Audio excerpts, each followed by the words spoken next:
Hello and good evening everyone. My name is Sudarshan and I welcome you back to my channel. So guys, बहुत बड़ा event 4 घंटे 44 seconds में होने वाला है. Once in a lifetime event जो होगा, that is the third halving for bitcoins. यहाँ पे जो बिटकॉइन माइनर्स को माइनिंग के लिए 12 बिटकॉइन एज रिवॉर्ड मिलते थे, वो घट के 6 मिलेंगे. और हर बिटकॉइन की हार्विंग ब्लॉक्स माइन करने में करीब करीब 8 पॉइंट सम मिनट्स लगते हैं. तो यहाँ पे 35 ब्लॉक्स बाकी हैं माइन होना, और उसके बाद 44 आवर्स 44 मिनट्स में हार्विंग हो जाएगी जब पहला ब्लॉक माइन होगा और उसका रिवॉर्ड मिलेगा 6 BTC. सो कॉइन मार्केट कैप की बात कर लो तो $243 बिलियन पे चल रहा है. बिटकॉइन डोमिनेंस चल रहा है 67.5%. यहाँ पे बहुत लोगों के क्वेश्चन है कि बिटकॉइन के प्राइसेस बढ़ रहे हैं लेकिन ऑल्टरनेटिव कॉइन के प्राइसेस क्यों नहीं बढ़ रहे हैं. क्योंकि ये जो $243 बिलियन में मैक्सिमम पार्ट जो है वो बिटकॉइन में जा रहा है और बहुत कम पार्ट इथेरियम या बाकी ऑल्टरनेटिव कॉइन्स में आ रहा है. तो इसके कारण आपको प्राइसेस इनके अभी बढ़े हुए नहीं दिखेंगे. जैसे ही बिटकॉइन स्टैग्नेंट होता है वैसे ही आपको ऑल्टरनेटिव कॉइन्स में मूवमेंट देखने के लिए मिल सकता है.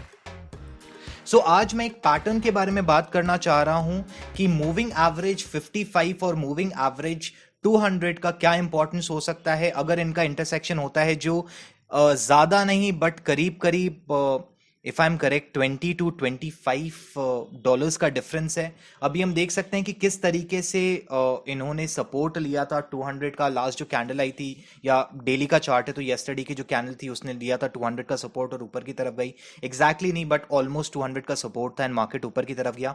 मैं ये सिमिलर पैटर्न दिखाना चाहता हूं जहां पे हमने अप्रैल को in the month of April हमने 200 मूविंग एवरेज को काटा था और ऊपर की तरफ गए थे. लेकिन उससे पहले मैं स्टोकेस्टिक RSI की बात कर लेता हूं जो काफी टाइम से ओवरबॉट जोन में चल रहा था और अभी ये न्यूट्रलाइज हो रहा है. एक बार स्टोकेस्टिक RSI न्यूट्रलाइज हो जाता है, जो आप प्राइस मूवमेंट देख रहे हैं बार बार ऊपर की तरफ जा रहा है फिर नीचे आ रहा है, तो वो बेसिकली स्टोकेस्टिक RSI को न्यूट्रलाइज करने के लिए आ रहा है ताकि 4 आवर हो, डेली हो, मंथली हो, वीकली हो, सब में एक बुलिश सिनेरियो आ जाए और उसके बाद 10,570 या 10,401 जो बहुत स्ट्रॉन्ग रेजिस्टेंस कंसिडर किया जाता है उसको ब्रेक कर दे. तो मैं यहां पे आपको एक्सप्लेन करने की कोशिश करूंगा. देखिए, हिस्टोरिकल डेटा में जरूरी होता है कि हम पैटर्न्स फिगर आउट करें कि सिमिलर पैटर्न कहां पे प्ले आउट हुआ था बिटकॉइन के लिए.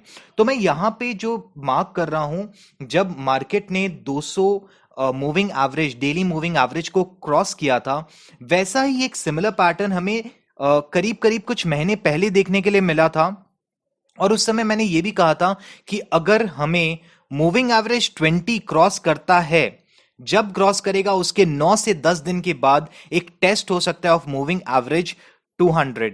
और ये आप अगर पीछे की तरफ भी चले जाओगे तो देखोगे कि जब जब मूविंग एवरेज 20 ने 200 को क्रॉस किया है तब तब हमने एक टेस्ट देखा है ऑफ मूविंग एवरेज 200 का. सो यहां पे आप देख सकते हैं कि किस तरीके से मूविंग एवरेज एग्जैक्टली 10 दिन में मूविंग एवरेज 200 का टेस्ट होता है और मार्केट उसके बाद ऊपर बढ़ना स्टार्ट होता है. लेकिन ऊपर बढ़ते समय यहां पे एक और गौर फरमाने की चीज ये है कि मूविंग एवरेज 55 और मूविंग एवरेज 200 का इंटरसेक्शन और उसके बाद मूविंग एवरेज 100 एंड 200 का इंटरसेक्शन.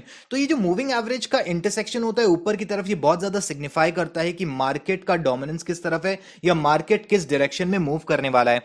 अब यहां पे बहुत ज्यादा नॉइज दिखेगा, जहां पे आपको दिखेगा एक रेड कैंडल आ गई है और आप देख सकते हैं जिस दिन इंटरसेक्शन होता है उस दिन एक रेड कैंडल आई है. और ये आप मूविंग एवरेज 20 में भी देखेंगे या मूविंग एवरेज 55 या 50 में भी देखेंगे. मैंने यहां पे 50 लगा के रखा है. तो मैं इस कैंडल को चेंज कर लेता हूं हेकेनाशी में, जहां पे ज्यादातर नॉइज क्लियर हो जाता है, ज्यादातर प्राइस का नॉइज क्लियर हो जाता है.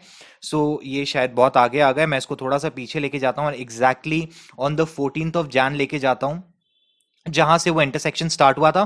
तो हम उस पॉइंट पे आ चुके हैं और आप देख सकते हैं जैसे ही intersection of these yellow mark या बोल सकते हैं 55 का हुआ था, वहां से मार्केट किस तरीके से ऊपर की तरफ मूवमेंट स्टार्ट कर चुका था. ये ड्रॉप जो है बहुत ज्यादा सिग्निफिकेंट था हमारे लिए, जो अभी रिसेंटली आया था आफ्टर टचिंग 10,000 का मार्क, 10,000 सम 100 का मार्क. उसके बाद जो ड्रॉप आया था एक्सपेक्टेड था. यहां से बहुत लोगों ने बोल दिया था मार्केट तो जाएगा 6,000 पे, 2,000 पे, 2,500 पे, विच वो all way big figures. For me अगर मैं बात करूं यहाँ पे, तो मार्केट के लिए ये डंप जो आया है एक्सीलेंट डंप था और एक सही समय पे आया है।